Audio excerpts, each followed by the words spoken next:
MS em Dia Preview, informação até você. A professora que venceu, vereadora, vice-governadora, deputada federal, atual superintendente da SUDECO. Tocando em frente, ela provou um jeito de fazer política diferente e dessa forma ainda obteve um dos menores índices de rejeição frente à sociedade. Mas o que faz o sul-mato-grossense e o campo-grandense acreditar tanto em Rose Modesto? Uma razão tem: trabalho e muito respeito às demandas e os problemas reais que a gente enfrenta. A conversa é com ela neste MS em Dia Preview, e se eu fosse você, eu ficava no vídeo.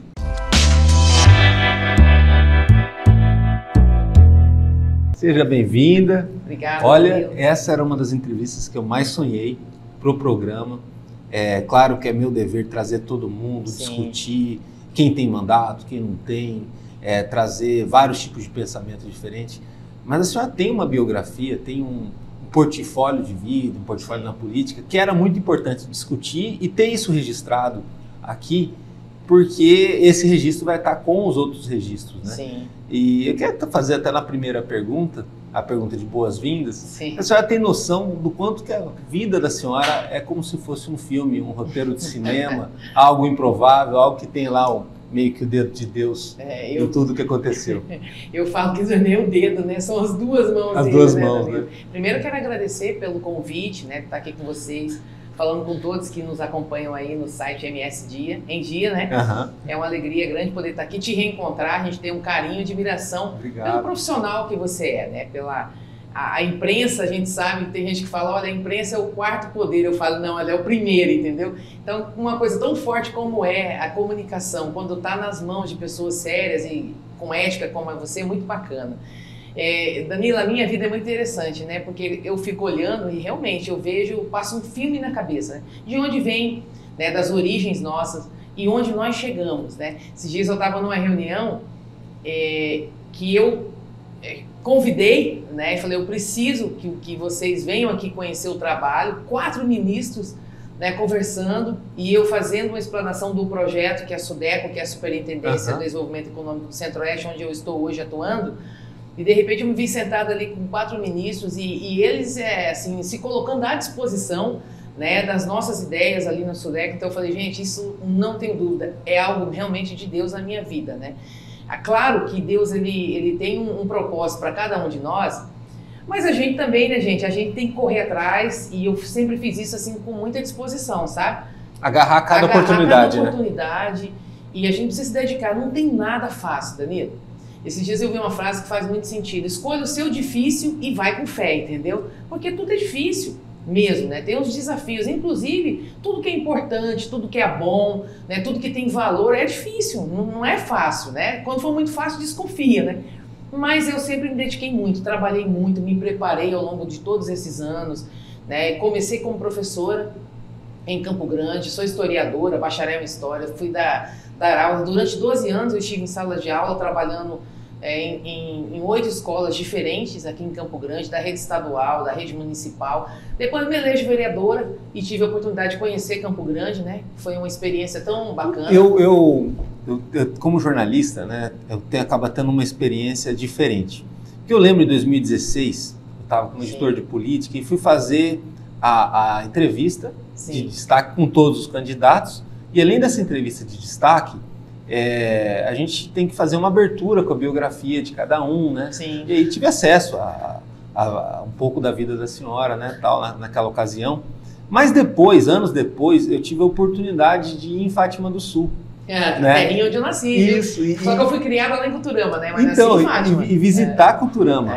E aí, quando eu cheguei lá... Você foi em Cuturama? Né? Sim, foi inevitável pensar na hora, puxa, aqui é a terra da Rose, né? Foi daqui que ela saiu, né, tal. E aí, por exemplo, assim, aí que a gente percebe o arco, né, de desenvolvimento. De onde saiu, né? Disso, como, tipo assim, não é por acaso, não é de qualquer forma. E assim, a política hoje, ela está precisando muito de pessoas reais que fazem a diferença. Sim. Porque com a internet, esses adventos, está muito fácil os personagens, né? Criar personagens, criar narrativas. Sim. Mas alguém que tem uma narrativa real praticamente heróica, né? De onde saiu, a forma como foi, como professora, ter se validado tão bem na política, né? Porque são quantos anos hoje na vida pública? 14 anos, 14 anos. Eu me elegi em 2008, assumi o mandato em 2009, aí eu fiquei na Câmara Municipal por um mandato e meio, né? Porque na metade do segundo mandato eu me elegi vice-governadora. Mas para o mandato de 2012, a senhora já foi a mais bem votada. Fui, eu tive 10.813. O Zeca, né, na época, que era a segunda mais bem votada. A segunda, ele fez 13 mil votos, eu fiz 10.800 naquela eleição. Aí 2 anos depois eu me elejo, saio candidata a vice-governadora com o Reinaldo Azambuja. Fiquei 4 anos como vice. No meio daquela eleição eu disputei aquela de prefeita aqui em Campo Grande. Fui secretária de Estado. Isso que eu ia falar, né? Além de ser vice-governadora, você foi também titular da SEDAST. Sim. E com todo aquele desafio de estruturar a política pública muito ampla, né? Porque não era uma pasta só de assistência social, de várias coisas. E também foi uma missão que até credenciou depois ser a deputada federal mais bem votada. Foi. E a experiência, né? Porque fazer gestão não é uma coisa fácil, né, Danilo? Porque a gente tem um sonho, você tem a ideia, a vontade, mas quando você senta numa cadeira ali de gestora para poder fazer as entregas, né? Ou seja, fazer gestão de recursos, entender que nem sempre vai chegar mais dinheiro para você entregar mais serviço, você tem que fazer gestão com o que você tem. Foi o que eu fiz lá, né? E naquele período nós entregamos o Rede Solidária, nós abrimos um Vale Renda, né? Com Mais Social, hoje Mais Social, na época Vale Renda. Abrimos um canal com o terceiro setor para qualificar muitas mulheres ali do Vale Renda para que elas pudessem ter uma nova profissão, foi muito bacana. E o terceiro setor, né? Que era muito distante do governo, então instituições como a Pestalozzi, Juliano Varela, Cotolengo, né, a PAI, nós abrimos ali com recursos que eu consegui enxugar ali dentro da SEDAST e abrimos uma parceria com essas instituições, o Vale Universidade, que nós dobramos o número de vagas, né, para atender pessoas que tinham um sonho de fazer uma faculdade e não tinha como pagar. É a minha história, né? Eu fui aluna bolsista, só consegui me formar por conta disso. Então, naquela oportunidade na SEDAST, foi fantástico para aumentar a minha experiência, né, com a máquina pública. E fazer vários cases, né? Essa gama de validações que, naquele caso, aquela experiência promoveu, até citando a questão da universidade, eu pude acompanhar, porque eu morei também uma parte no interior. Sim. Então eu pude acompanhar como também se estruturou a questão do transporte universitário, que até isso também foi pensado na época, né? De assim, olha, qual que é os problemas que a gente tem? Tem gente que está parando de estudar porque não está tendo a condição. Às vezes o município não tem a universidade, por exemplo, pessoal de Juti tinha que ir para Dourados. Sim. Né? Então nós organizamos, fizemos convênios com os municípios. Isso, até para estruturar a questão do transporte, né? Porque o município tinha aquilo, por incrível que pareça, até 2015, né? Do município do interior ter o transporte para os universitários e cancelar durante o ano. Ou suspender, porque era caro para o município. Aí a família que não tinha o filho fazendo faculdade era contrário, eram umas coisas meio malucas, né? Exatamente. E ali se estabeleceu como uma política de Estado e a coisa ficou bem organizada. Foi naquele momento, porque a gente dava dinheiro, né, em parceria com as universidades. Só dar o dinheiro não funciona. Não funciona. A gente fazia os repasses para as universidades, o governo entrava com 80% do valor do curso, do acadêmico, na verdade 70%. A universidade 20% e o aluno apenas 10%, e em contrapartida ele fazia estágio nas repartições públicas. Mas o transporte passou a ser um problema naquele momento, então tinha vários municípios, né, que não tinham universidade e que a prefeitura não conseguia mais bancar, né, esse valor para que esse aluno conseguisse se deslocar até a cidade que tinha universidade. Então foi quando nós realmente estruturamos também essa parte do transporte público, que foi fundamental para que eles pudessem concluir o curso deles. Que é a hora do olhar político, né? A sensibilidade, a sensibilidade. A importância, a educação. E eu sempre eu gosto de falar, Danilo, que eu defendo a educação não é porque eu sou professora, porque senão o pessoal fala, tá defendendo só porque é o lado dela, né? Não, eu defendo também porque eu sou professora e sei a importância, né, do professor, da educação, mas eu sou resultado dessa oportunidade que a educação me deu. Sem educação eu jamais estaria aqui, né, por onde eu passei, porque a minha projeção política, ela aconteceu exatamente por conta da educação. A educação me permitiu levar as minhas ideias, né, os meus pensamentos, o conhecimento né, das pessoas, as ciências humanas que eu estudei para entender como é que a gente tem que fazer o poder público, entendeu? Servir a população, devolver para a população o que ela mesma entrega no poder público, sim, né? E o elo de confiança também. Esse elo de confiança, exatamente. Então a educação ela é fundamental e eu sempre procurei ter esse olhar, sabe? Por onde eu passei, sempre linkar dentro da assistência social, mas a educação, a qualificação, preparar pessoas para poder sonhar e voar mais alto. Agora, lá em 2012, eu até me confundi, como eu acho que muita gente se confunde, da senhora ter sido a mais bem votada naquela eleição, sim, porque a eleição do Zeca, muita gente tinha aquela questão da aposta do Putinelli com o Zeca, se ele ia ser mais bem votado, tudo mais. Ele valia 30 mil votos na época, né? Tinha essa coisa, sim, já apostaram, entendeu? Ele alcança, acho que 13 mil votos, e aí acaba sendo o case daquela eleição. Até hoje eu acho que foi o que alcançou um número maior, né? Mas você tinha lá um ex-governador concorrendo, mas dos vereadores que se reelegeram, a mais votada. 10.813. 10.813. E aí em 2014, aquela eleição que a senhora faz a chapa com o Reinaldo, vocês eram azarões. Né? Tinha 2% de intenção de votos. E falava-se muito em primeiro turno, a coisa liquidar. No Mato Grosso do Sul não é bem assim uma eleição. Não, né? Como que também foi participar daquele pleito lá, que foi um pleito assim que até hoje serve de referência para muita coisa. Né? Lá foi muito importante, porque o Reinaldo não queria ser candidato a governador, ele queria ser senador naquela eleição. E um dia nós nos reunimos falando para ele, Reinaldo, você perdeu uma eleição em Campo Grande com aquele gostinho de vitória, você quase foi para o segundo turno, a cidade ficou, assim, sentindo que ficou com dívida contigo. Tem uma semana a mais? Isso, se tem uma semana a mais, você teria ido e eu acho que o resultado da eleição naquele momento seria outro, ele talvez teria sido prefeito. Mas o povo está te esperando candidato a governador. Não, nós não temos chance nenhuma, imagina, tal. Eu falei, olha, aí eu falei para ele, eu era vereadora, eu falei, se você não for candidato, eu vou colocar o meu nome como candidata a governadora. Ele falou, não, o PSDB tem um projeto do Senado, enfim, depois não deu certo ele ser senador, e ele entendeu que era importante ele colocar o nome, mesmo sabendo que era quase impossível vencer aquelas eleições, porque o Delcídio na época estava muito bem consolidado. E aí eu fui andar o estado. Naquela eleição, Danilo, o PSDB me deu uma missão, falou, olha, em 53 municípios o Reinaldo não vai conseguir ir no primeiro turno. Olha só, das 79, você que vai em 53, porque ele vai ficar nas maiores cidades. É naquela campanha que é criado aquele programa de ouvir a população? Não, foi em 2012, né? 2012. Na de prefeito, que era o Pensando Campo Grande, depois foi o Pensando MS. Pensando MS. E eu fui sozinha, né, para 53 cidades. Ia de carro, ia de avião, enfim.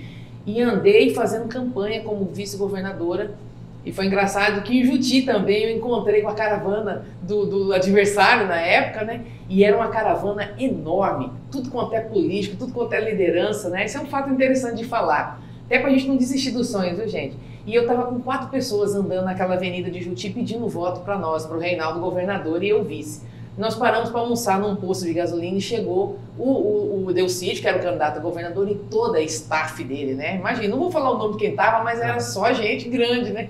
E eu pensei comigo, falei, meu Deus, o que eu estou fazendo aqui? A gente não tem como ganhar desses caras, não tem jeito. Resumindo, né? Fomos para o segundo turno e ganhamos as eleições de um candidato que naquela época estava bem avançado. A política ela é muito dinâmica, é muito parecido com um jogo de futebol, né? Eu, como uma palmeirense que sou, viu, gente? 3-0 no Botafogo, meses atrás, de repente o Palmeiras empata e vira o jogo. Uma coisa que era praticamente improvável naquele momento, inclusive sendo o Botafogo o favorito. Então, a política é assim, a vida é assim, por isso que a gente, independente se é fácil ou se é difícil, tá sonhando com isso, corre atrás do sonho, né? Agora, aquela eleição, eu estava morando no interior na época e vi a virada acontecer a partir de 2 coisas.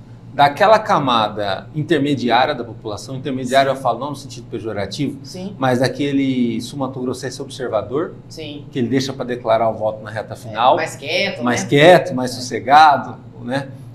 E tem muita gente assim, vamos botar aí que 30% do eleitorado é mais ou menos assim. É isso mesmo. Essa galera pende para o lado da chapa Reinaldo Rose e também os vereadores passaram a ser peça-chave na eleição, como um microarticulador ou até mais que isso, algo que antes não era tão bem utilizado. Né? E aquela eleição ainda não tem tanta interferência da internet. Então era muito da conversa direta e tal. E aí aquela força de municipalismo a partir dos vereadores determina toda aquela mudança. O municipalismo depois vai para dentro do governo inclusive nas pastas. Eu lembro que a senhora falava muito a questão da transversalidade. Sim, né? Isso mesmo. Que o que garantiu o resultado para a cidade. Mais rápido, né? A gente tem um resultado mais rápido. E parceria com os municípios. Sim. Que é o que garantiu muita coisa dar certo naquele primeiro mandato, que foi super difícil. Foi. Vale a pena lembrar que no Brasil vários estados faliram, foi. 2014, não conseguiram pagar. 2015, né? Foi a maior crise econômica, acho, dos últimos anos. Sim. Né? E aqui, com aquele ajuste de turbulência, tudo, conseguiu chegar no final daquele primeiro mandato entregando muita coisa. Foi mesmo. E até hoje o Estado está muito bem organizado, né? Bem organizado por conta daquilo, Sim. né? Que é uma coisa que nas cidades a gente tem sentido essa dificuldade, né? De ver, assim, a maioria das prefeituras com muito problema para pagar contas, ou se paga, não consegue dar conta de serviço. Pouco dinheiro para investimento. Ao mesmo tempo, em 2016, era a chance de levar esse mesmo modus operandi de trabalho para a Prefeitura de Campo Grande, que começava a dar sinais de problemas naquela época. Era um paciente que estava começando a tossir. Sim. Vamos botar assim. De lá para cá piorou muito o endividamento da máquina e tudo mais. Naquela eleição, a figura da senhora era dada assim como favorita. Né? Apesar de ter do outro lado um oponente que tinha uma família tradicional e que vinha também de campanhas sucessivas, existia uma rejeição muito grande do outro lado e sempre a campanha da Rose uma campanha de baixa rejeição. Mas aí naquela primeira semana da campanha, não lembro se a senhora se recorda, tem aquela história da entrevista do Prioridade Zero e a gente ficou boa parte da campanha discutindo isso. De prioridade zero, se ela sabe falar, se ela não sabe falar, o que é prioridade para ela. Quer dizer, ficou aquela coisa assim, a ficção muito além da realidade. E aí tinha muita coisa boa daquele programa de governo, inclusive de resolver até um problema que ficou muito pior depois, que é dessa questão dos moradores de rua, né? Moradores em situação de rua. Era uma das coisas muito bem focadas naquilo ali, e que se naquela época a gente já começasse a tratar, hoje estaria do jeito que está. Né? Danilo, foi interessante, né, que você falou agora há pouco, a gente precisa cuidar muito, porque na nossa vida, principalmente quem está nesse meio político... E lembrando que aquela eleição, já estava todo mundo já com o celular na mão e mexendo mais com o WhatsApp. Então, o fake news... Exatamente. Ali foi, na verdade, uma maldade, porque assim, quem, inclusive, divulgou aquilo, né, da forma que divulgou errada, sabia do que eu estava falando. Quando eu falei que a saúde, né, ela vem, o zero vem antes do 1, não é isso? Então ela é a prioridade da prioridade. Prioridade máxima. Inclusive entendeu? No orçamento, já fala disso. Só que nunca mais eu falei isso, entendeu? Porque as pessoas cortaram só uma parte e aquilo me deu um problema. Outra questão foi a questão de que eu iria terceirizar a saúde. Né? Eu nunca falei isso, eu sou muito a favor. Não estava no programa de governo? Não estava no meu programa de governo. Eu penso o seguinte, o problema da saúde aqui não é do servidor. Pelo contrário, o servidor da saúde, o enfermeiro, o médico, o administrativo, eles têm se desdobrado para poder fazer grandes entregas. O que nós precisamos de verdade é de gestão, sabe? Não é, Campo Grande é uma cidade, por exemplo, e outras que a gente pode citar aqui no nosso estado. Tem dificuldade? Tem, mas não está no nível que precisa faltar um dipirona. E tem lugar que está faltando. Por quê? É falta de gestão mesmo. E aqui eu não estou falando, é falta de gestão da prefeita, é falta de gestão de quem está lá respondendo por isso, mas quem tem que cuidar é o gestor máximo que está aqui, entendeu? Então, terceirizar não é o caminho. O caminho é a gente poder fazer uma boa gestão do recurso público, combater todo e qualquer tipo de corrupção e cobrar de quem está em cada cantinho aí, com responsabilidades, com cargo, um bom resultado. Né? Então, aquela eleição, isso me atrapalhou muito na minha eleição, mas acho que mais atrapalhou. Eu paguei uma conta naquele momento, as decisões, né, do governador na época, de aumentar os impostos, né, de tudo que foi feito, aquilo lá também foi bem no período que eu saí candidata a prefeita. Então, o adversário explorou muito isso. Nem era, às vezes, uma visão minha e muito menos o que eu faria naquele momento em Campo Grande. Mas colaram todas aquelas ações e eu fiquei mais com o ônus de ser vice-governadora do que o bônus de ser candidata do PSDB. E esperava-se um debate... E muita briga interna também. Teve muito fogo amigo lá também. Pois é. Não, esperava-se até um debate mais propositivo no segundo turno, algo que não aconteceu. Mas onde que eu quero chegar, e aí é um fato histórico, a senhora como professor de história vai entender, nada contra quem concorreu com a senhora naquela eleição, mas ao mesmo tempo que a gente tinha essa questão das correntes de informação via WhatsApp, né, que foi foi até uma coisa covarde, aquela questão do prioridade zero, da terceirização da saúde. Um programa de governo que era muito responsável, e a senhora também teve uma postura até muito elegante diante de tudo isso. Se explicava, justificava, tinha paciência com as coisas, te deu uma velocidade diferente na disputa do que se a senhora nem ligasse, coisa que a gente entendeu depois como lidar com a fake news. Né? Às vezes não vale a pena nem justificar, tem que seguir. Do outro lado, a gente teve um rol enorme de promessas que não aconteceram. Foi verdade. E aí que aquela coisa assim, passa o tempo, alguém vence, alguém perde, mas fica complicado também a sociedade entender que de alguma forma foi enganada, ou se não foi enganada, prometeu-se aquilo que era muito difícil de cumprir. Ar-condicionado em ônibus foi uma das promessas. Asfaltar a cidade toda também foi outra promessa. Resolver a questão de postos de saúde, atendimento rápido, tudo mais, com câmera dentro. Aí depois aquilo provou-se ser uma execução muito ruim, que teve até a situação do prefeito ligar no posto de saúde para dar bronca por conta do atendimento a uma pessoa. E era aquela coisa de atendimento fantasma, né? Que você paga alguém para ir lá testar o atendimento e tudo mais. Enfim, a cidade até se ajustou na parte econômica, que era um grande problema do ciclo anterior, mas depois a gente ainda vê Campo Grande meio assim, dependendo muito do governo do estado, uma cidade que não, parece que não avança, não tem um projeto de médio e longo prazo, diferente do que foi nos anos 2000, né? Que era uma cidade que, assim, ela tinha uma perspectiva grande. Andava sozinha. Andava sozinha. Hoje Campo Grande não anda mais sozinha. Não. E sendo a capital, isso é muito traumático para o estado. Né? Claro que de lá para cá, a gente está falando de 7 anos, 8 anos depois, né? Está completando 2024. Isso. Muitos daqueles problemas que a senhora diagnosticou para enfrentar caso fosse eleita, eles pioraram drasticamente? Como que a senhora vê a Campo Grande de hoje? Né? Que é uma coisa assim, a gente não pode ignorar a realidade. Né? Tem muita coisa sendo feita, mas infelizmente existem problemas crônicos. Né? Existem, e assim, até para quem está nos ouvindo é importante, porque tem uma coisa que o eleitor não gosta, sabe? Eu percebi isso, a experiência vai mostrando isso. Ninguém quer saber mais você ficar falando mal de um do outro, né? Quer solução. Praticidade. Né? Mas o que é fato, né? Piorou muito. Né, de lá para cá, exatamente por não ter sido feito o que deveria ter sido feito.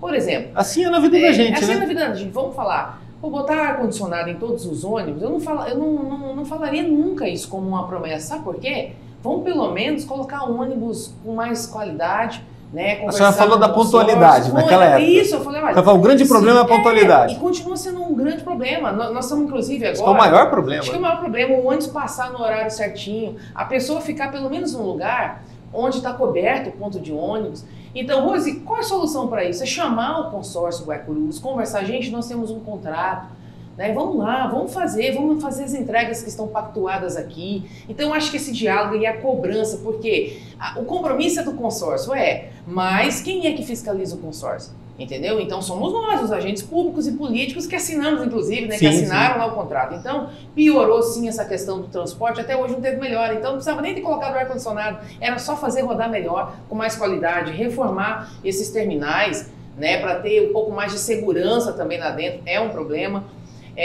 Vamos falar de saúde. Se não fosse possível, né, fazer todas as reformas, monitorar todos os postos, poxa, não deixa faltar remédio.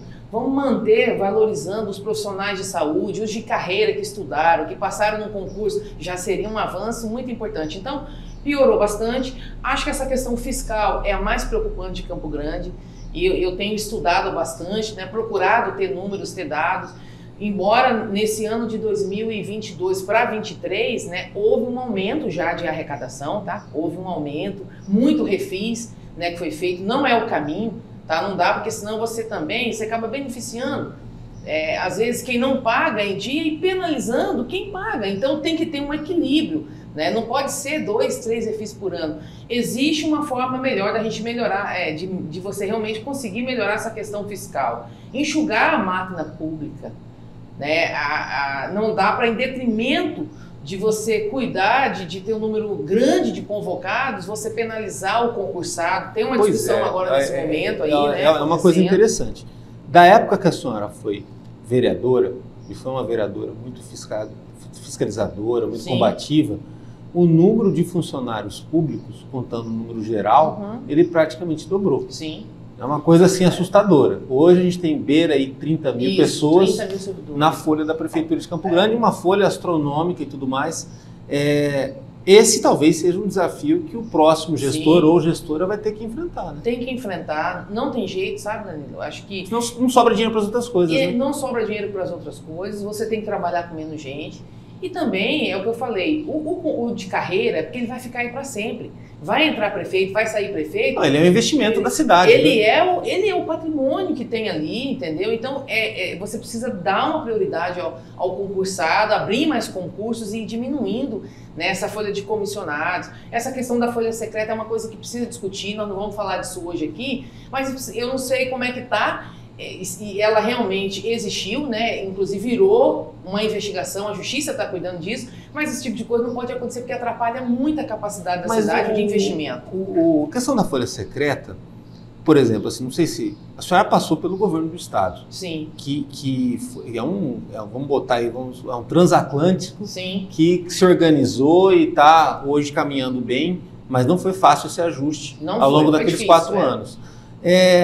A folha secreta dá a impressão que o poder público municipal, nos últimos anos, não entendia o que é ser poder público municipal, com relação à projeção de orçamento, execução de orçamento e gerenciamento dos gastos públicos e receita, entrada de receita ao longo do ano. Ou seja, a receita de bolo, do mais simples do que envolve a coisa, o cargo, a finalidade de tudo isso, meio que ficou assim para ser aprendido. Sim. Algo até difícil, até eu acredito, para o Tribunal de Contas ou para a Justiça analisar isso, porque isso é tão básico que gera essa confusão. E a gestão pública ela é perigosa, né? Se você perde o compasso dela, de não pagar certa coisa, ou deixar acumular, é muito difícil retomar depois. Né? É difícil retomar e tem um princípio tão básico. Aliás, as coisas simples têm muito valor, né? Ninguém pode gastar mais do que ganha. Entendeu? Então, assim, você tem que estar monitorando aquilo no custo, entendeu? Quanto é que eu estou arrecadando, qual é o meu compromisso com folha, qual é a minha capacidade de investimento, qual é o limite prudencial, né? E aí, para todas as discussões, não importa o quanto isso é difícil, não dá para você ultrapassar o limite prudencial, porque ali é o começo do fim, entendeu? É o que você falou, vai virando uma situação que depois você não controla mais. Então, eu acho que essa capacidade de compreender isso, a coragem de fazer os enfrentamentos, de sentar na mesa, de mostrar, seja para quem for, olha gente, hoje a realidade é essa aqui e nós vamos precisar fazer isso, isso e isso, porque senão inviabiliza, não é no meu mandato. Essa é a grande questão, Danilo, porque às vezes a pessoa só pensa no mandato dele e não faz o que precisa fazer.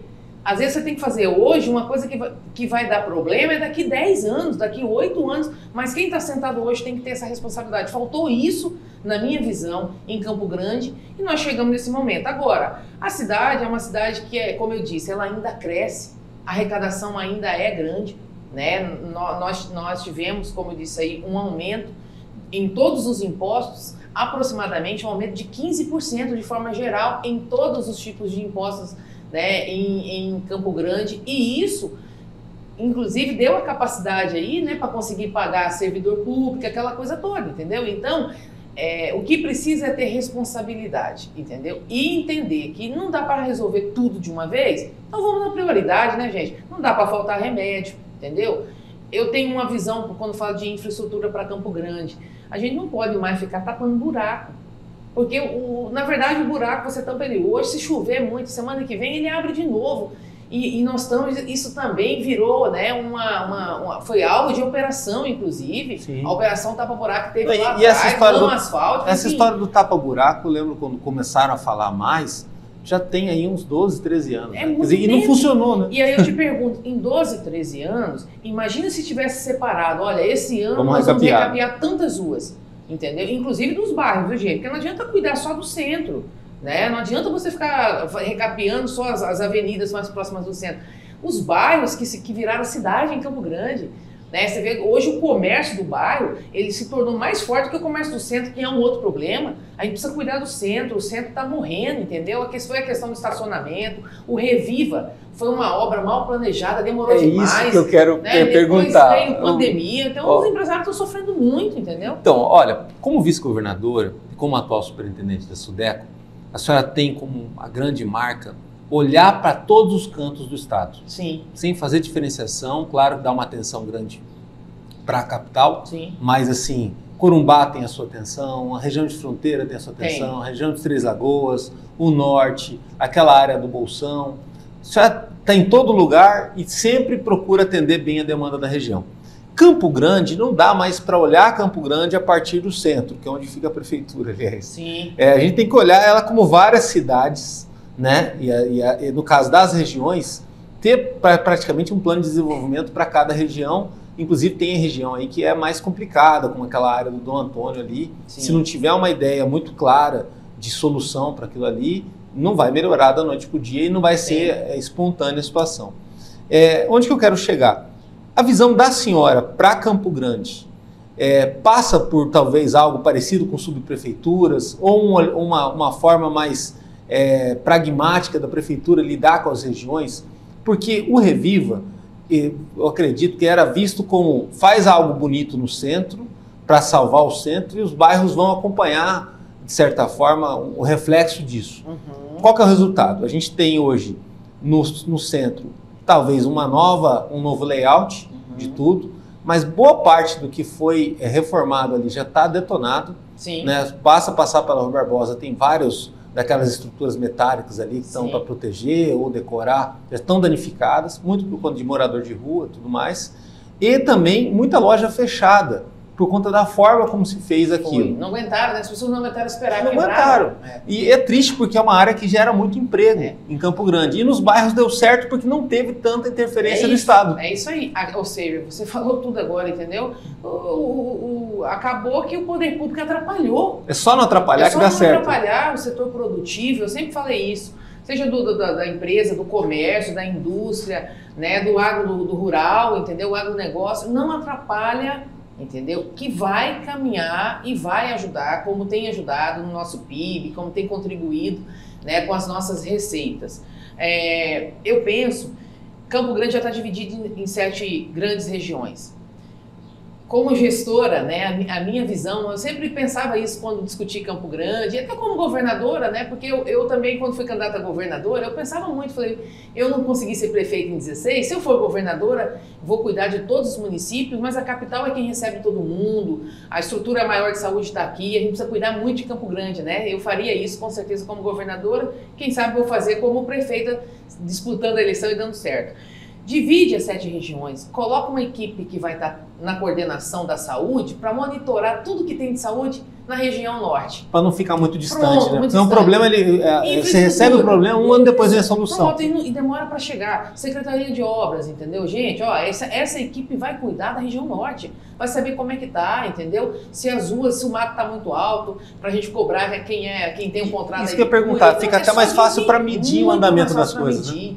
E outra coisa, investir em tecnologia, né, Danilo? Hoje, da sua sala, né, você tem sistema, você como gestora, dentro da sua sala você tem condições de acompanhar tudo que está acontecendo nas secretarias. Existem hoje modelos que você precisa só botar para funcionar e cobrar o resultado disso, né? Ainda, as pessoas vão hoje no posto de saúde, passa pelo médico, ele pega o remédio, o médico fala qual é o problema dele, dá um diagnóstico, ele vai embora. Daqui 30, 40 dias ele passa mal em outro lugar da cidade, ele vai em outro, e chega lá, não tem, entendeu? O histórico dele. Então, assim, investir em tecnologia diminui custo para a máquina pública, né? Você consegue economizar, você consegue atender a pessoa melhor, mais rápido e consegue também monitorar e acompanhar e ver e medir a qualidade da gestão pública. Então, é com esse olhar que eu penso que um gestor pode dar melhores resultados. Agora, um grande exemplo tua história na política deu para muitos outros políticos, que eu acho que isso foi mais benéfico do que maléfico, foi que assim, olha, você quer ser político, quer fazer bem a política, tenha pelo menos um projeto social. Ah, sim. E aí eu tocando em frente, de certa forma, até incentivou muitos outros a falar, não, vou também investir num projeto social, vou fazer algo mais para poder me credenciar né, virou praticamente uma referência para isso. Mesmo. Lembrando que o motivo do Tocando em Frente não era esse, né, era de dar sentido para uma região, acesso, Exatamente. Oportunidade, Sim. né, e tudo mais. E depois na SEDASH isso ajuda muito a questão do terceiro setor se organizar melhor a não ter escassez de recursos. É isso aí. Né? Não ficar passando pires. Não passando pires, quer dizer, envolve a sensibilidade. Você já falou de tecnologia, mas alguns dos problemas ainda vai depender muito do toque, do olhar humano, daquela teimosia que só as pessoas podem ter, só alguém como a Rose Modesto tem. Sim. Que é a questão dos moradores de rua, né? Dos mendigos, que assim, falam até de uma população de 4 mil a 5 mil pessoas andando em Campo Grande, né?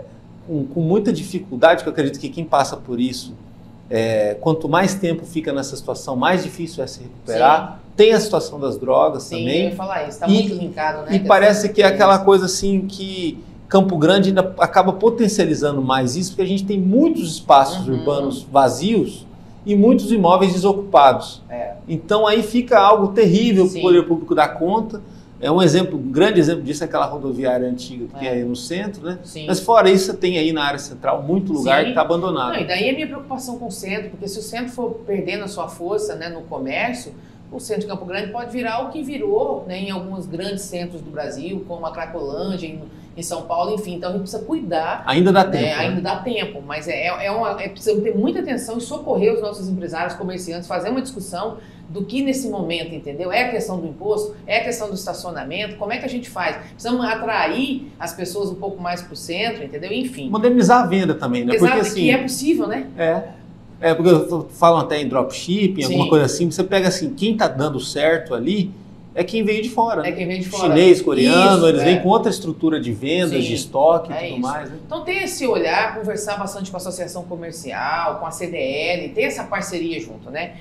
Mas falando sobre a questão social, na verdade eu trabalhava com projeto social desde 2001, quando eu cheguei lá no Dom Antônio Barbosa como professora. Verdade. Eu comecei usando a música para tentar tirar alguns alunos, boa parte inclusive, que trabalhavam no lixão aberto naquela época, e eu comecei o trabalho e trabalhei durante os 12 anos. Quando eu me elegi vereadora, eu falei, eu preciso dar continuidade. Foi quando eu abri o Tocando em Frente da região ali da divisão, era o rancho com Paraty, já são 14 anos de Tocando em Frente. Não é uma ONG, nunca recebeu R$1 do poder público, não tem nem conta, tá? É importante falar isso, porque um dia fizeram uma denúncia dizendo que a gente lavava dinheiro no Tocando em Frente. Eu falei, nem conta tem aberta, não existe. Lá é um grupo de amigos que mantém aquilo ali, viu? Durante os 14 anos. E Deus sempre foi bom com a gente, que a gente nunca interrompeu um mês sequer, entendeu? Então foi muito maravilhoso, tem sido maravilhoso. Já passaram quase 10 mil jovens ali ao longo de 14 anos. Tem professores nossos que começaram ali, né? Como aluna de dança, hoje é professora de balé. Como aluno de música, e hoje é professor de música. Tem alunos que tocam com o Michel Teló. Eu tenho um sanfoneiro que tocou com o Michel Teló, que é o Elvis, que saiu de lá Tocando em Frente, era nosso aluninho. A questão social ela é fundamental para a gente começar a fazer segurança pública. É através da educação, do projeto social. Interligado, é tudo interligado. Você gasta menos quando começa cuidando do básico e é cuidar da criança, do jovem e do adolescente. O morador de rua, hoje tem a SAS, né, que não sei se mudou o nome, porque está mudando tanto às vezes o nome da ainda não, mas acho que não, é a SAS ali ainda. A SAS tem o CETREM, que é um lugar onde geralmente essas pessoas, né, elas são recolhidas, né, são convidadas para ir para lá, para receber um atendimento. Tem muita gente que não consegue ficar lá. Existe isso também, a pessoa está com uma dependência tão grande da questão das drogas, entendeu? Então ele viciou na droga, ele viciou na rua. Então tem que não é mais uma questão de CETREM, né? Não é só lá. Precisa ter realmente as comunidades terapêuticas, entendeu? Que é um problema e eu quero tocar nesse assunto. Sendo candidata a prefeita, a gente vai fazer esse debate. Existem algumas instituições hoje, Danilo, que atendem, né? Não é o poder público, é do terceiro setor. Então o poder público precisa primeiro ajudar mais essas instituições e como prefeita tem que ser uma prioridade de qualquer prefeito ou prefeita de poder atender, porque para onde eu levo o meu filho que está com problema com droga? Para onde ele vai? Se ele tiver uma crise, ele vai num CAPS, ele é medicado, entendeu? Ele não pode ficar lá o tempo inteiro. Aí você vê pessoas que às vezes têm que ficar numa situação em casa mesmo, como já teve caso, acorrentado, mãe que teve que acorrentar filho porque não tem para onde mandar. Então o problema da rua está muito interligado com a questão da dependência química. Isso aí, gente, não é um problema de bandidagem, a dependência química é uma doença, é um problema de saúde pública, claro, faz parte também, a segurança pública precisa cuidar, porque infelizmente um dependente químico, né, a possibilidade dele se tornar um agressivo, né, dele acabar cometendo outro tipo de crimes também é muito alta, então tem que entrar sim a repressão, mas precisa ter o tratamento. Então acho que é com esse olhar que a gente vai diminuir esses problemas do pessoal que mora na rua. 2014 foi dito pela análise política como um grande trunfo da campanha do PSDB e do Reinaldo naquela situação, ter alguém do segmento evangélico na chapa, né? Sim. E a história provou que do outro lado não tinha, a senhora teve um ótimo desempenho, que hoje pôde falar na entrevista, que foi muito além da representatividade, envolveu muito trabalho, aquele trabalho formiguinha, e de lá para cá o segmento evangélico cresceu muito, estima-se que em Campo Grande pelo menos 35% do eleitorado se declare evangélico, né? E a gente sabe, onde que eu quero chegar, o quanto que as igrejas evangélicas e esse segmento é fundamental na parte social, principalmente não desistir das pessoas, do enfrentamento dessa questão das drogas e de precisar de mais apoio para potencializar o que já faz vindo do poder público, né? Que algo já está sendo feito, só que precisa desse apoio, dessa certeza maior, né? O CETREM ele não tem como abrigar toda a população de moradores de rua. A conta é simples, a capacidade de lá deve ser para 200 pessoas, algo assim, né? Se tem mais de 1.000, já não consegue. Muitos dos comerciantes do centro reclamam dessa questão de atrapalhar o movimento lá, de às vezes começar o dia no expediente já ter alguém dormindo na porta, às vezes até fazendo necessidade na porta e tal, tudo. Colocou-se recentemente a possibilidade de um número para você discar e vir uma van e levar a pessoa. Claro que depois passa um tempo, a pessoa volta para aquela situação, né? São nômades e tudo mais. Será que é o momento da gente ter talvez um grande centro de recuperação do poder público? Não de certa forma para internar, mas para poder ampliar a estrutura da Secretaria de Assistência Social a ponto de lidar melhor com essa situação, porque é um problema que ele está aí. Ele não é um problema que ele vai sumir amanhã. E ele é um problema nosso, né? É um problema porque nosso. Você falou, porque é aquela história, se eu estou bem, mas meu vizinho não está, daqui a pouco isso reflete em mim, não tem jeito, entendeu? E precisa ter.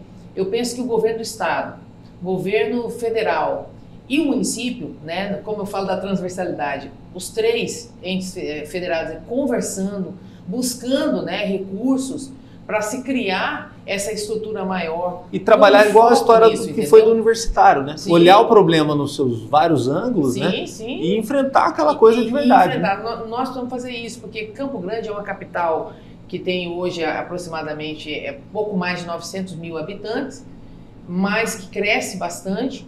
E juntamente com o crescimento, né, populacional vem um problema também.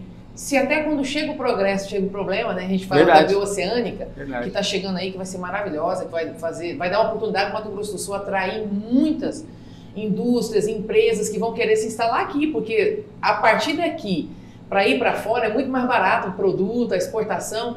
Só que isso vai trazer um impacto de mais de 5.000 novos caminhões andando nas nossas estradas, né? Isso vem um problema social, vem a questão da prostituição, inclusive a prostituição infantil, né, que a gente precisa cuidar muito. Então vem o progresso, vem o problema, a gente precisa se preparar para isso. E Campo Grande já passa por essa situação. Alguns anos atrás, nós tínhamos poucas pessoas. Hoje tem muita gente de outros países que estão passando muitas dificuldades, vamos falar dos venezuelanos que estão aqui, com dificuldade também, que estão nas ruas aí. Então acho que ter uma estrutura, um olhar humanizado, social, em parceria com empresas, tá?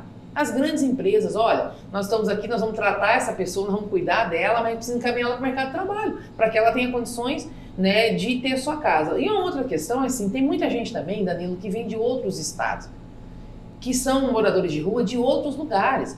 Então também, às vezes, sabe, você poder falar, você identificar, a pessoa não é daqui, não tem ninguém aqui, amigo, você quer vir se tratar, você quer sair, não, eu quero, não tem condições, você falar com a outra prefeitura. Prefeito, olha, Nós precisamos pagar a passagem de volta, ter uma pessoa que é da sua cidade, é cidadão do seu município. Então, ter essa relação, esse diálogo, para a gente melhorando esse ambiente. O que a gente tem que entender é que é um ser humano, que precisa a gente ter um olhar especial. Por outro lado, nós temos a nossa cidade aqui também, que a gente precisa cuidar. Como você disse, o empresário precisa estar bem no lugar onde ele tem que abrir a porta do seu comércio para vender, para poder, né, gerar outras novas oportunidades de emprego. E é só com o olhar humanizado e sentando todo mundo na mesma mesa. E a solução não é simples, né? Não se resolve com um telefonema e tirar a pessoa da porta ali. Não, porque tem uma manhã, né? Você tira na hora, mas e amanhã? Entendeu? Então, e se a pessoa tem um problema com droga? Porque 99% das vezes, e eu quando falo da droga, eu estou falando do excesso de álcool também, que é droga, né? A bebida alcoólica, se ela não é na medida, sim, né, sim. É droga. Então, assim, precisa ter um tratamento para essas pessoas, né? E acho que passou da hora do poder público ter um lugar, tem muita área aqui. Quando eu estava na SEDASH, nós discutimos, inclusive, né, tem áreas que o governo pode doar. A gente pode buscar esse apoio com a bancada federal. Tem várias formas, Danilo, de resolver. Eu falo o seguinte, o começo é querer, né? Tem que querer, obviamente, depois buscar a estrutura financeira para poder construir, para manter. E todo mundo hoje, tanto o governo do estado como o governo federal, né, tem um entendimento de que essa questão da dependência química, ou a gente realmente começa a estruturar melhor, assim como as doenças também, né, a saúde mental, que também tem relação com a dependência química, algumas, né, doenças mentais, outras não, mas precisa ter um olhar para isso. Quase não se tem estrutura, o pouco que tinha na Santa Casa acabou fechando, a questão da psiquiatria, e é muito triste. Eu já tive a oportunidade de ver uma mãe sem saber o que fazer com o filho. Recentemente, essa semana lá em Brasília, em Águas Claras, em Brasília, no Distrito Federal, é muito triste, o meu coração doeu de ler uma notícia que uma mãe de 58 anos matou um filho com espectro, né, autismo, do transtorno autismo severo, grave, tirou a vida do filho e depois cometeu suicídio, né? E mãe solo, né? Uma mãe sozinha, ele não aguentou, é difícil, muitos não sabem como lidar, né? Então, precisa ter, e é legal a gente falar sobre isso. O autismo, né? Ele tem o grau leve, grau 1, grau 2, grau 3, e a PAI faz um trabalho maravilhoso. Eu tenho, inclusive na minha família, né, eu tenho primo, sobrinho que tem autismo, e a gente sabe o quanto que ainda o poder público precisa investir nessa questão também para tratar, né, qualquer tipo de deficiência, para a gente poder garantir o acesso dessas pessoas, o bem-estar de todos eles, né, o acesso à escola, o acesso ao emprego, mas precisa ter o atendimento específico para que eles tenham condições de viver bem. Quando a gente... Vamos supor, muitas das pessoas que estão nos vendo, e em Campo Grande também, você tem boa parte da população que são empreendedores. Uhum. Às vezes até num negócio pequenininho, mas ele já está gerando um emprego, ele já está tendo uma condição de fazer a diferença na sua comunidade, buscando uma renda extra ou vivendo daquela renda a partir daquilo. E esse comportamento empreendedor muda bastante a visão de mundo. Sim. Onde que eu quero chegar? Porque na hora de você contratar alguém, você Sim. vai tentar escolher o melhor, o melhor possível, o mais viável, né? E assim é também quando você vai fazer uma compra, às vezes para o seu negócio e tudo mais.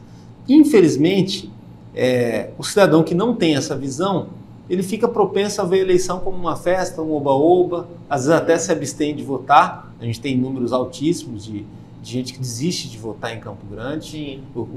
Uma quantidade de eleitores ali que poderiam eleger boa parte de uma nova Câmara e mudar radicalmente o resultado eleitoral do pleito. E sem esse comportamento, a gente também acaba não vendo muito essa questão das propostas do plano de governo e da linha de trabalho. Ao meu entender, quando eu vejo muito o histórico da senhora e a perspectiva da senhora, é muito de alguém assim que não vai deixar o básico deixar de acontecer. Então, o feijão com arroz vai estar ali, em qualquer área. Ao mesmo tempo, o enfrentamento dos problemas mais complexos é de uma maneira sustentável, de olhar com parcerias, seja com quem for. É a forma de enfrentar aquilo de algo que não vai estragar depois. E aí, prova disso foi o transporte universitário, tudo aquilo que a senhora lidou lá atrás, depois não deu problema. Sim. Né? E a questão de fazer o dinheiro público render melhor. Que para isso que serve a transversalidade e boas escolhas e tudo mais, para as áreas não andarem sozinhas. tudo isso associado à modernidade e tecnologia pode dar um boom muito grande para nossa cidade atingir um outro patamar. Sim. Como alguém que está em Brasília, que conversa com gente de outras cidades, de outras capitais, tem hoje algum lugar que a gente possa se espelhar? Ou Campo Grande nem precisa? Basta ela entrar no trilho, entrar no eixo, que a gente sim vai ser algum lugar para os outros espelhar. Eu penso assim, eu acho que a minha experiência, né, por onde eu passei...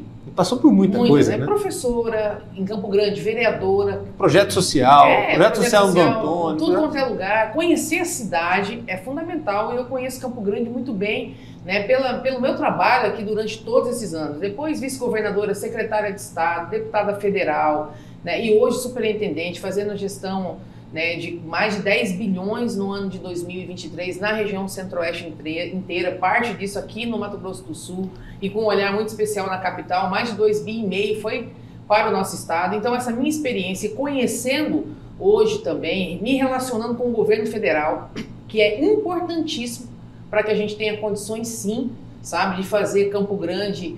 ir além dessa polarização, né? Fazer a coisa acontecer, né? Acho que a polarização, falei esses dias, Danilo, que nem o Lula e nem o Bolsonaro são candidatos a prefeito em Campo Grande. Sabe, essa eleição é uma eleição nossa, discutida aqui, os problemas são nossos, estão aqui pertinho, e o presidente que está hoje é o presidente Lula é o presidente.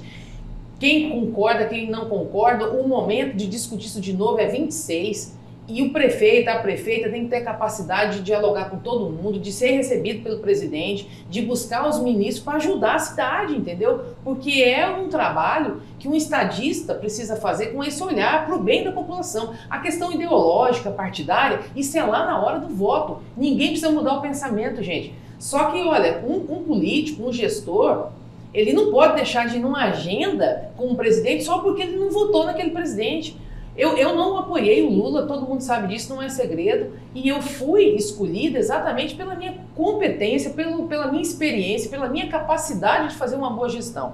Então essa minha experiência me faz enxergar que tem muitas cidades que a gente pode sim trazer como modelo. Eu vou dar um exemplo de Salvador. Salvador, quando o ACM Neto assumiu a prefeitura, pegou Salvador numa situação fiscal muito ruim, era a pior cidade, como hoje, infelizmente, é Campo Grande, né? Campo Grande hoje, fiscalmente falando, a questão da liquidez que não tem, está aí no ranking muito mal. Então, é um modelo, já conversei inclusive com a ACM Neto, vai vir aqui, nós vamos fazer uma discussão aqui, um debate com o setor produtivo, empresarial, convidar os agentes públicos para a gente entender o modelo que foi feito lá que pode nos ajudar, sim, a sair dessa situação. Trazendo para uma metáfora, quando uma cidade ela não vai bem no âmbito fiscal, é igual um cardiopata. Ela não tem fôlego para fazer nada. Não tem fôlego, não tem capacidade de investimento. Até para você, às vezes, colocar um dinheiro de contrapartida, às vezes dificulta. Às vezes você tem 100 milhões para pegar no ministério de algum projeto, você tem que colocar 10 milhões, se você não tem, você perde o projeto lá. Então a gente precisa cuidar disso, entendeu? E Brasília é muito isso, né? A cidade que estiver melhor consegue pegar mais dinheiro. Tem mais projeto e tem que saber os caminhos, viu, Danilo? É aí que eu me sinto com, assim, sem querer ser prepotente de forma alguma, mas é a experiência, né? Sim. É o estar. Eu fui deputada há 4 anos, uma história, né? Há 5 anos lá, eu conheço Brasília, sei os caminhos, tenho boa relação, tenho diálogo com todo mundo. E ter estado aí, né, no governo federal, com certeza me ajudou e vai me ajudar a estar preparada para os novos desafios que vêm aí. E para o Campo Grandense, que ficou aí nos últimos anos desalentado, né? Porque se a gente for olhar a história, 2012 você tem uma eleição que todo mundo bota o pé na porta e vamos trocar tudo, que tá a mesma coisa faz horas e tudo mais. Aquela experiência acabou não sendo das melhores, muito troca-troca ali, saída de prefeito cassado, que volta, que tudo mais. Aí você tem a eleição em 2016, né? Quando você elege alguém para ser prefeito da cidade, esse alguém resolve ser governador, larga tudo na banguela, né? Depois fica uma gestão problemática da prefeitura, que depois, muita dificuldade, 1 ano depois ele consegue achar algum rumo, mas ainda não é da melhor forma, tudo, né? E a cidade está meio assim, se a gente for olhar, parece que foi tudo muito rápido, mas a gente está falando de 10 anos que tudo estagnou um pouco, né? O que melhorou, depois piorou e ficou naquilo ali, a cidade nisso cresceu e os problemas dela cresceram também. qual que é o recado? O que a senhora conversaria nas ruas? Que a senhora é uma pessoa muito acessível, com esse campograndense meio desalentado, que está desgostoso da política, seja pela polarização que o país ficou, seja pela situação que às vezes está na frente da casa dele, né, ou próximo à casa dele, que deixa ele pé da vida toda vez que ele sai para trabalhar. O que dá para conversar com essa pessoa ainda? Lembrando que toda essa raiva, toda essa tristeza, ela é muito também intensificada pela internet, pelo WhatsApp, e é muito mais fácil odiar e ficar pé da vida com tudo do que achar uma solução e ter esperança, né? A senhora sempre apostou na esperança. Sim, na verdade eu diria que se tem ainda uma forma da gente melhorar a vida das pessoas, né, não existe outra, ainda é através mesmo da política, porque é lá que decide tudo, gente. Né? É lá que está o dinheiro, é o político que administra, alguns bem, outros mal, mas é lá que administra os impostos que vocês pagam. Então não pode desistir da política. Tem que escolher alguém, pesquisar a vida desse alguém, né? Procurar entender quem é que está pronto, quem é que está preparado, porque a experiência ela é importante nesse momento. Né? Você não consegue administrar uma máquina pública, entendeu? Se você também não tem a experiência, não tem a capacidade, no momento de polarização, de conversar com os dois lados, viu, Dani? Conversa com a direita, conversa com a esquerda. A nossa bancada, por exemplo, 8 deputados federais, 3 senadores, tem gente de esquerda e gente de direita. Você tem que ter capacidade de conversar com todo mundo. O presidente é de esquerda e nós estamos num estado que a grande maioria, pelo menos, se diz de direita. Mas nós precisamos e dependemos do governo federal. Então, essa capacidade, essa experiência, né, a capacidade de dialogar, os caminhos, você precisa entender quem é que tem isso tudo, entendeu? E falar assim, bom, vou apostar mais uma vez, vou votar, vou acompanhar. Se for bem, vamos manter. Se não for, vamos tirar. Mas não pode desistir. Esse é o recado que eu deixo para todo mundo. Não desista, porque é através da boa política que tem a capacidade de salvar. Assim como a política ruim tem a capacidade de matar, a boa política também tem a capacidade de salvar. O que explica, depois de tanto tempo, tantos trabalhos, tantos ciclos, a Rose Modesto ter uma baixa rejeição? Lembrando que nessa política atual, contemporânea, todo político é esmagado por rejeição, a reputação é revirada e tudo mais. E a da senhora parece intacta ao longo dos anos, né? É alguém que toda vez que entra em algum processo eleitoral, entra como favorita ou entra como alguém que não tem fator de rejeição. E isso tem muito a ver também com a tua forma de lidar com as coisas, lidar com as pessoas, né? A forma até de perder ou ganhar algo, né? Eu sempre procurei, Danilo, me manter próxima da população, quando ganhei, quando perdi, porque eu penso que o político ele tem que estar sempre próximo, ouvindo, tendo coragem de enfrentar, né? Coragem de ser cobrado, de ser criticado, isso faz parte, a gente tem que ter maturidade para isso. Sempre procurei fazer isso com muita humildade, ouvi bastante, isso ajuda muito, né? E segundo, eu durante toda a minha vida pública, eu nunca me envolvi com nada, né? Eu nunca respondi processo. Teve o processo do coffee break, que toda eleição volta, né? Certamente nessa voltará. As pessoas tentando, fake news, né? Naquela processo de cassação, houve uma investigação dos vereadores que votaram a favor da cassação. Todos que estavam ali praticamente foram investigados. Eu fui investigada, sequer fui denunciada porque realmente não houve nada. Então você não está envolvido com corrupção. Isso também te deixa mais leve. As pessoas reconhecem em você, olha, eu não votei nela ainda, mas é uma pessoa que eu não rejeito. Quem sabe um dia eu posso votar. Comigo é muito assim, né? E eu vou trabalhar muito para que eu possa, quem sabe um dia, receber a maioria dos votos, né, e realizar aí um sonho, essa missão que é de poder ser prefeita, governador, o que Deus preparar para mim. Em 2014, naquele seu ato político de votar pela cassação, queria saber se uma das coisas que pesou muito foi o que aconteceu com as entidades sociais em 2013, né? Que, de certa forma, na época foi citado calote, mas houve um atraso de pagamentos ou não pagamentos a muitas dessas entidades. E um estardalhaço, um problema gigante, inclusive que o senhor citou a questão da APAE, com entidades que lidam aí com crianças, pacientes, crianças que estão em extrema vulnerabilidade, que não tem nada a ver com a política, né? Sim. Aquilo te doeu muito também? Não, com certeza, né? Aquilo lá foi muito ruim, é triste, porque são áreas muito sensíveis, não tem que atrasar, não tem que acontecer nada errado em nenhum lugar. Mas quando é em áreas assim, mexe mais com a gente. Mas não foi isso apenas, né? O mais sério que me pautou naquele momento, de votar pelo afastamento, na época, do prefeito, foi o relatório que o próprio Ministério Público nos deu na Câmara, que era dizendo que havia crimes de improbidade de processos licitatórios. E o Tribunal de Contas que encaminhava pela reprovação das contas. É muito difícil ignorar isso. Eram duas instituições de controle, de fiscalização, dizendo para vocês não vão fazer nada. Foi isso. Nada mais do que isso. Entendi. Mesmo assim, é uma votação que tem que olhar, muito analisar difícil. Os documentos. Tudo isso, foram meses e meses de estudo, né, de olhar, de poder realmente entender se havia. Eu mesmo passei aquele documento, na época eu fui atrás de advogados que eram da área para poder ver se era aquilo, porque como não é minha área, eu queria entender exatamente para não cometer nenhum tipo de injustiça. Passados-se os anos, depois ficou claro, né? Inclusive com contas reprovadas, o prefeito foi afastado inelegível, então foi isso, entendeu? Agora, se em algum momento alguém tentou fazer alguma coisa condicionada àquilo, e cometer algum tipo de crime, aí precisa cada um responder por suas responsabilidades. Mas no meu caso, e eu acredito sempre muito na justiça, que olhou tudo, sabe? Eu abri todos os dados, sigilo telefônico, sigilo bancário, e nunca houve nada. Por isso que eu não fui nem denunciado. Quando você é denunciado, você ainda tem direito de tentar se defender e provar que você é inocente. No meu caso, eu nem fui denunciado. Mas é importante a senhora falar isso, porque numa eleição, se for baseado em fake news, vai falar bastante. Aí volta o áudio, a morena mais bonita, né? A minha conversa com o prefeito da época, porque é amiga do Olarte, porque aquilo... Gente, assim, o que é o tempo da resposta para tudo. O tempo da resposta para tudo. Se eu estou hoje aqui, depois de tanto tempo que passou, sem nunca ter respondido processo nenhum, é porque crime... Então eu até brinco, eu falo que o meu crime naquela fala foi a minha falta de humildade, né? De achar que eu era a morena mais bonita. Só esse, nada mais, entendeu?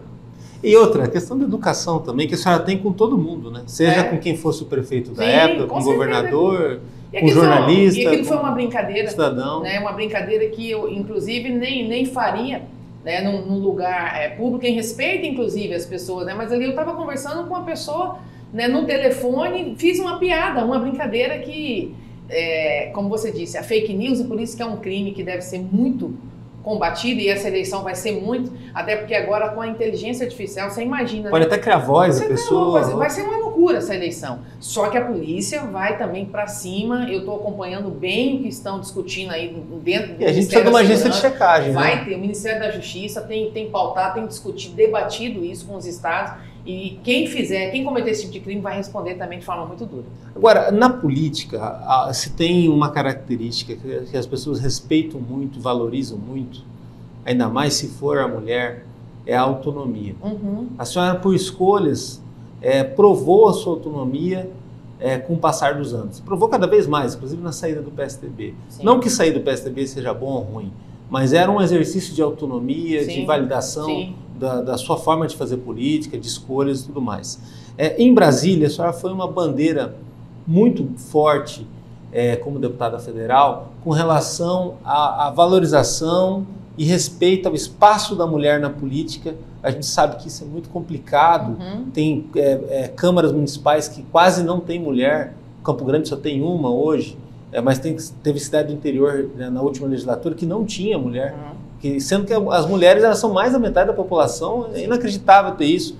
Hoje em dia lideram, inclusive, as pequenas e médias empresas, a maioria são geridas por mulheres, em repartições públicas e tudo mais. Quer dizer, é uma coisa ridícula, às vezes você ter os espaços de poder não refletindo o que a realidade da sociedade é. Como que a senhora vê hoje, para 2024, essa possibilidade da gente ter pelo menos uma equiparação melhor das forças, das coisas? Sim. O que é muito triste muitas vezes, assim, o dinheiro chegar na campanha para a mulher depois, ou chegar, sim, incompleto. A gente teve até na última eleição candidatas que desistiram da candidatura porque não chegou a condição de apoio. Sim. E é algo que precisa ser discutido, precisa ser mudado, né? Eu acho que tem que cumprir a lei, Danilo. Tem a lei que é no mínimo, né? Mínimo. Não é que é o máximo que tem que dar para as mulheres aí disputar a eleição, investir nas candidaturas femininas, no mínimo de 30%.